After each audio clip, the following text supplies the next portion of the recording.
নমস্কার, আবারও একটি ব্লগে আপনাদের সবাইকে স্বাগত জানাই। আজ রবিবার।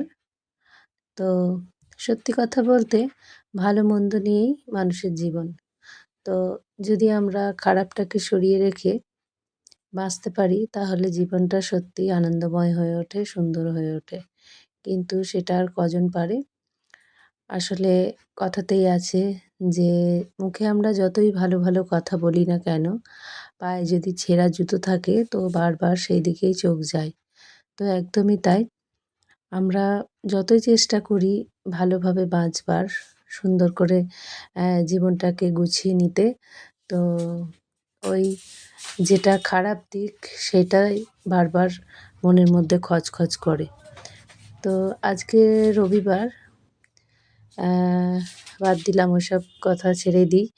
তো রবিবার যেহেতু তাই আজকে একটু মাছ নিয়েছি আমি, 300-350 গ্রাম মতো। মাছ আমরা খুব একটা খাই না, খুব কম খাই, একদমই কম। সপ্তাহে ১ দিন, তাও অনেক সময় হয়তো হয়ে ওঠে না। যেদিন চিকেন নিই সেদিনকে আর সেদিনকে হয়, সেই সপ্তাহে হয়তো মাছ খাওয়াই হয় না। তাও চেষ্টা করি ১ দিন ২ দিন নেওয়ার। তো আজকে রবিবার, আজকে 350 গ্রাম মতো একটা রুই মাছ আমি কিনেছি। তো ওটাকে আজকে একটু ঝোল করব।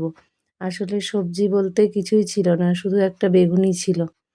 তো তাই সকাল সকাল আজকে মাছের ঝোল ভাত একটু করে কাজে বেরোবো।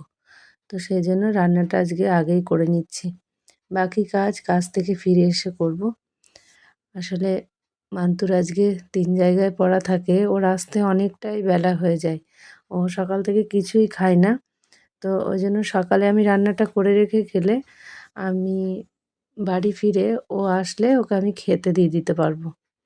তো সেই জন্যই আজকে সকাল সকাল রান্নাটা করা। তো মাছের ঝোল আমাদের খাওয়াই হয় না। মাছ যদি বা নিই সেগুলো মেয়েরা যেহেতু মাছের ঝাল খেতে পছন্দ করে, একদম মাখা মাখা করে ঝাল করলে সেটা ভালোবাসে, তাই ওই রকমই রান্না করা হয়। তো আজকে আমার খুব ইচ্ছা হচ্ছিল যে মাছের ঝোল খাই এরকম করে। তো তাই মাছের ঝোলটা রান্না করলাম। কেমন হয়েছে অবশ্যই জানাবেন। সবাই ভালো থাকবেন। আবার দেখা হবে পরের ভিডিওতে।